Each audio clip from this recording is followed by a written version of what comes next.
Welcome back to the Diary of a Fool's Project. Before we go ahead with more boring tarot concept stuff, you'll get an insight into my head and the research process inside it.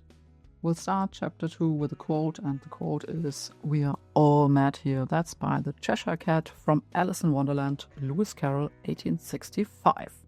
Let's go. My day off. I don't just think about cards, I think in cards. While fully awake, I drift off into fantastical worlds and strange creatures. Robin Hood, Rembrandt, the Tin Man, Gandalf, Smurfette, Macbeth, and Schmendrick the Magician have gathered for a tea party at the Mad Hatter's. They nervously check their various watches, which all tick too loudly. The Tin Man dabs away the first few tears because he can't find his built-in clock. Robin is getting embarrassed by Smurfette's advances. Why does he always have to play the hero, though? Where are the others? They should have been here ages ago. Tick-tock, tick-tock. The tea is getting cold. Just then, the door to the Hatter's cave flies open, and Edmond Dantes squeezes out a pardon between two heavy breaths. The kangaroo hops in, closely followed by a visibly annoyed Cleopatra and a sheepish-looking Death who gets his skiff caught on the doorframe, tangles himself in his cloak, and, clumsy as ever, stumbles into the late table. Lukewarm tea sprays through the air. A few bees fly up, and luckily, Alice just comes out of the kitchen and catches the expensive teapot at the last minute. Embarrassed silence. Tick-tock, tick-tock. The grandfather clock has gotten some tea on it. It's running. Rembrandt looks horrified at this dripping distortion of reality. Macbeth stands up. "This cannot go on. We agreed on punctuality." Gandalf nods in agreement. Death stammers, "Yes, but the porter." Alice tries to smooth things over. "He'll have his reasons. He's very busy with the bees and the whole business." Banquo's ghost appears and interjects with a "true." Macbeth pales. Cleopatra rises in all her majesty. Now it has to come out. Everyone knows it, no one says it. "We agreed not only on punctuality, but also on sobriety. You can't show up drunk at the tea party. We have important things to discuss here. I smelled it in the carriage. The porter is not a good influence on you." Smurfette reaches under the table for Robin's tights-clad thigh and whispers with a bedroom glance, "It provokes the desire, but takes away the performance." Schmendrick hears her voice louder over the sluggish ticking of the runny clocks than he wants to. He knew it. The kangaroo pulls out a flask from its pouch and pours some into its teacup. Why? As everyone starts to talk at once, they hear a strange, ominous pounding. The clocks stop ticking. The bees fearfully fly back into Death's hood. Close up on the teacup on which trembling concentric circles form. Gandalf is the first to grasp the situation and looks at the Hatter. "Oh, not again. You promised you would bury that stupid thing in the forest by the Three Oaks." The Hatter stealthily pulls a small box out from under the damask tablecloth, slowly opens the lid with a transfixed look. "Dum, dum." The pounding gets louder. Dum. "But, my precious." The Tin Man's arm squeaks as he stretches out his hand and points with wide open eyes at the box. Is that a heart?" Alice puts a hand on the Hatter's shoulder. "Now, give it to him. You know it's the right thing to do." The Hatter hands the richly decorated box to the Tin Man, and the Tin Man beams and squeaks with joy. Finally. The clock drips from the wall, time stands still. Then the door flies open with a crash and Pippi bursts in. "Oh, sorry guys, I still had to paint and the noodles weren't cooked yet, and then Huckleberry came by and everything went crazy, and unfortunately the monkey ate my sketches, but I have my iPad and the charging cable with me, and I think I saw Banquo's ghost on the way. But it doesn't matter, you're all here already, and if we step on it now, we can get the drafts finished today. Have you already started? Did I miss anything?" I would have to start this work with an endless list of acknowledgements. Thank you to everyone who has ever thought up and brought stories and characters to life. I'm still working on the Major Arcana, trying to grasp their meaning, and my brain is going nuts. Number 12, the Hanged Man. What else could you call him? Cliffhanger. No, that makes me think of a climber holding onto the edge of a rock. Indiana Jones emerging from the abyss with the help of his whip. The American soldiers climbing the cliffs at Pointe du Hoc to liberate Europe. Band of brothers, parachutes, crashing. No, the hanged man hangs still, Lord of the Flies. I am the spirit who always says no. But he is only suspended, not hanged. He is hanging in the air. Matrix. What's the name of that actor I don't like again? John Travolta. No, that was Pulp Fiction with Uma Thurman, who always reminds me of Cleopatra with her pageboy cut. The other one. Never mind. It doesn't fit anyway. The hanged man is suspended by his ankle. Unwillingly? Unwillingly hanging in the air. Astronauts. The job description sounds exciting, but ultimately, as an astronaut, you probably just hang around stupidly and weightlessly in a small chamber most of the time. Like in a submarine. Das Boot. It's a long way to Tipperary. Do, do, do, do, do, do, do. Wrong direction. Direction. The hanged man has no direction. He dangles, but he has time. If you're just hanging around anyway, upside down, a change of perspective, you can suddenly perceive things differently. Betty Edwards, drawing on the right side of the brain, draw things upside down. Something is taking shape, but only when you come to rest in your back and forth dangling. Then the view can become clear. But rest can be really damn hard. Sometimes you have to force it. I noticed that on vacation. Normandy and sea and sunshine, a nervous breakdown from rest. In Phyllis Carrot's deck, the card is called Offering, to make a sacrifice, the firstborn, to sacrifice something, to sacrifice oneself. The soldiers also sacrificed their lives. So many crosses and stones, eternal rest, not good either, but better than zombies. What was the point again? Yes, the hangman. Involuntary rest. His hands are tied. A good excuse.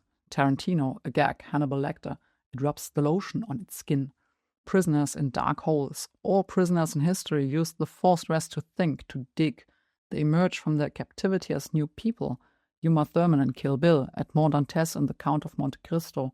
The forced rest leads to a change of perspective. Finally, there is silence. The mists clear. Mists of Avalon, Excalibur, transformation. In the forced rest, in the involuntary standstill, the whales fall. Clarity, a new beginning, new strength, a turning point. The hermit also stands still, but voluntarily. Retreat is not captivity. And he isn't striving for change. Who else is there in the crew? Death. He stands for the change you might not have wanted. But not in Terry Pratchett. Him again. In my head, the orangutan, the librarian of the Unseen University of Ankh-Morpork, sits there, and with every association, with every new term, he swings to the next bookshelf, to the next association, and manically and completely disorderly pulls out the next books, throws them on the floor, and no one can find their way around anymore. Is this supposed to be research? That's probably how Google feels. Pause, walk the dogs away from the laptop, tie my typing hands, out, focus, let the thoughts come to rest. I'll do it like the hanged man. I try to calm myself down by closing my laptop so that the boiling letter soup in my head can cool down and bring a word to light. One term, and so that I can get the images of military cemeteries and the whistling from Kill Bill out of my head again. Fat chance. While the dogs are sniffing and doing their business, my head, not me, I wanted to relax. The librarian in my head is doing this. Thinks about the prisoners from literature and television and their transformations. The heroes, so strong and yet so vulnerable, with their linden leaves and the dragon's blood, who rise from their low point like the phoenix from the ashes. Hero's Journey, The Hero with 1,000 Faces by, Campbell? Footnote. Did I really only think of that now? I had researched that as part of the storytelling module and worked out the different stages of the hero's journey in Batman Begins. By the way, the hanging guy wasn't in Matrix but in Mission Impossible. Campbell studied the stories and epics of the world's cultures and kept finding the same patterns. So the hero's journey, with its highs, lows, temptations and villains, seems to be quite universal. The same stages and, attention, archetypes keep appearing. The Fool's Journey through the Major Arcana is also sometimes called the Hero's Journey or Hero's or Heroine's Quest. I should do more research on that. Tom Cruise, that was it. In Christopher Nolan's Batman trilogy, the hero's journey is very obvious. The young Bruce, impetuous as the Fool, sets out angrily and disappointed to live among criminals. He ends up in prison. Rescue comes and he is recruited for the League of Shadows. Faced with the test of killing a man, he blows up the whole place and returns to Gotham, purified to do good. He says he can't do it as a man, he has to become a symbol.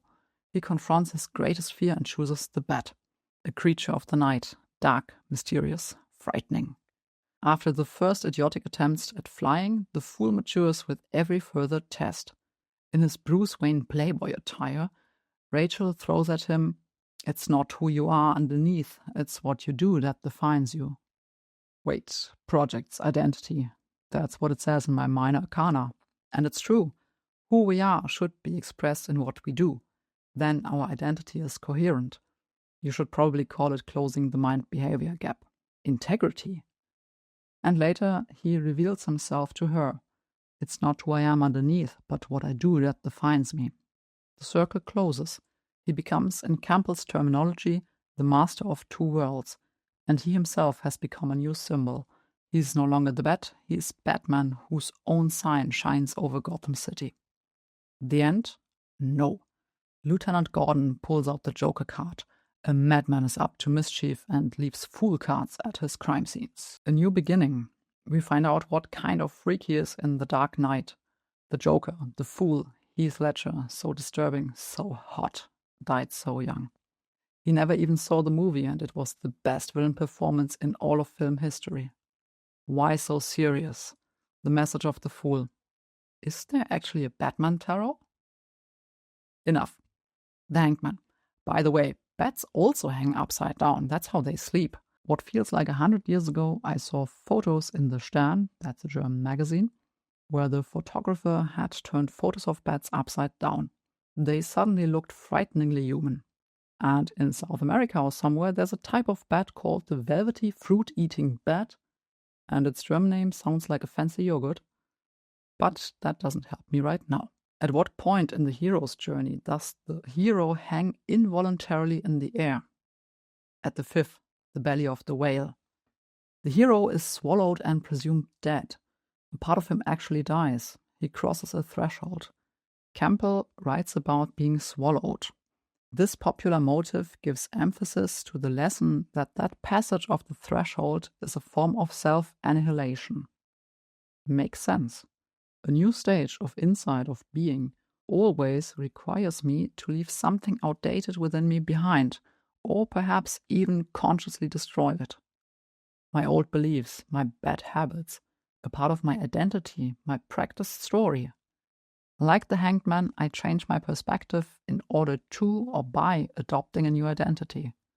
Back to Phyllis Currott. I sacrifice something. Should I just call the Hanged Man Bruce? If so, probably the Bruce. Robert the Bruce, King of the Rebels. William Wallace is 6'5". Mel Gibson, Mad Max, more heroes, it never ends. And paint a bat? Better not. It's no use. The Hanged Man remains nameless and I have to get out of my head, out of my sword energy. Besides, it's my day off today. I have to be the Hanged Man myself and close the library in my head. House cleaning, do something with my hands, pentacles, wash dishes, that relaxes me. While doing so, listen to my super creepy audio book, let myself get absorbed into a story and thus block out all the other stories. But it's nice that everything I've ever heard, seen and read is apparently good for something after all. In this thesis and the Fool's Journey, everything comes together. Is that creativity? Probably. Washed, showered, vacuumed and the stack of books statically secured. The hero's journey and the Fool's Journey won't let go of me. I had already considered calling the Fool the hero even before Campbell came back to mind, but somehow that doesn't quite fit. Besides, the Fool and the Magician are the strongest archetypes for me, and I would prefer not to rename them. The Fool is the beginning, and the Magician is, in a way, the end, the goal, or with his number 1, the beginning and the outlook on the goal, like the Aces. And wouldn't we all like to be magicians? Footnote. Yes, that's the whole point. But what about calling the Hanged Man the hero for now? Why not? It'll turn out later if it fits. Iteration, iteration, iteration. That's what's so beautiful about this thesis anyway. Somewhere it said you can or should incorporate everything you learned during your studies. Well, I learned to better deal with my creativity. And this work is certainly also a way of processing that. Footnote. Or rather, a therapy to work through long buried traumas. And by working creatively here and observing my own creativity as consciously as possible, I am moving through the arcana myself, through the world of the cards. If I do my job well and thoroughly, I will encounter all of them in the thesis process. Footnote, fuck you. Now, in the second half of the conception phase, I'm no longer the creative fool with a fixed idea of designing a tarot. I'm still a long way from the completion of the masterpiece, but I have arrived in my hero's journey. Hours later, other people are already sitting on the couch now. I've just come back from Revi, that's our local supermarket, because the pizza was finished. A short research session on the hero's journey had hooked me on assigning Campbell's 17 stages to the 22 Major Arcana to finally complete their provisional naming. I skim-read my books again according to the stages. The new ones on Visconti Sforza and Marseille haven't arrived yet. In the others, I found a moderate amount of insight. Rachel Pollack divides the Major Arcana into 3 stages. In my opinion, the division into 2 is more common. I couldn't get much out of her 3-part division at first.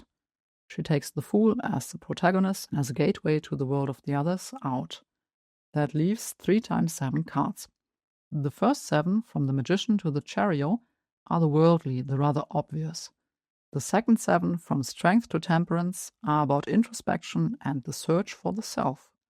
And the third, from the Devil to the World, are more mythical with the goal of enlightenment. Can I and do I want to agree with that? I don't know. But the 2-part division didn't really make me happy either. And all the other divisions I wanted to figure out, I would have preferred something with 4, didn't work. And if we are already with Campbell and stories, we might as well divide the whole thing into 3 acts. That has been working for over 2,000 years. The division itself isn't important to me at this point.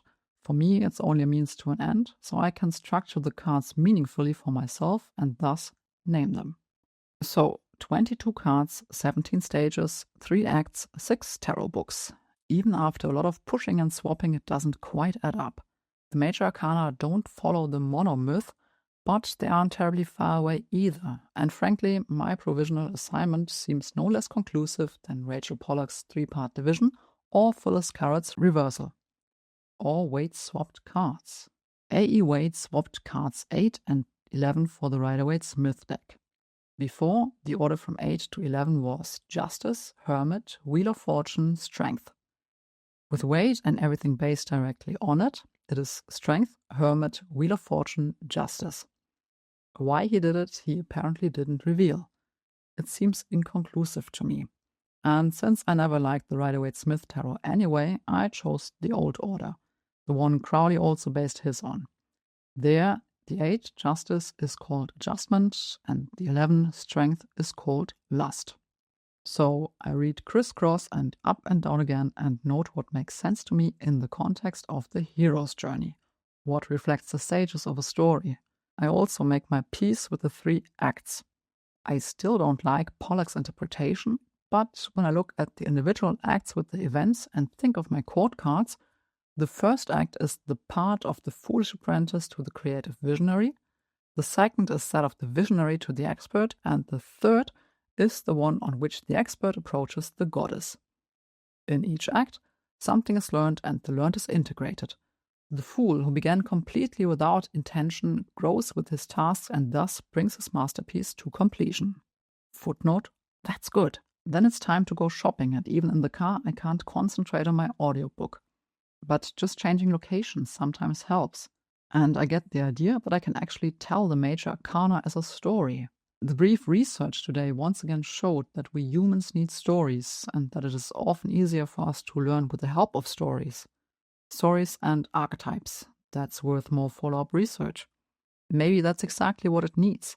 Concrete questions and realistic impulses in the Minor Arcana, which stand for more everyday things, and a big story with 22 chapters for the Major Arcana. The user follows the Fool through his hero's journey and encounters all the other figures with him. Can that work? Then it suddenly dawns on me what I had read before. Phyllis Currett did exactly that in her accompanying book. She tells the story of the Fool, who she calls Pilgrim, and who is sometimes female and sometimes male. The simple reason I only noticed it now is that I think I didn't read a single one of the story sections completely, even though some are not even a page long. They are not very tangible for me. The corresponding sections are called wisdom. Sometimes it's very much about Pilgrim. Something happens to Pilgrim, Pilgrim experiences something. Then again, I am addressed directly as a reader and flooded with wisdom. It doesn't grab me, it doesn't pull me in. It's too vague. Let me praise the Advent calendar book I bought for my dogs a few years ago.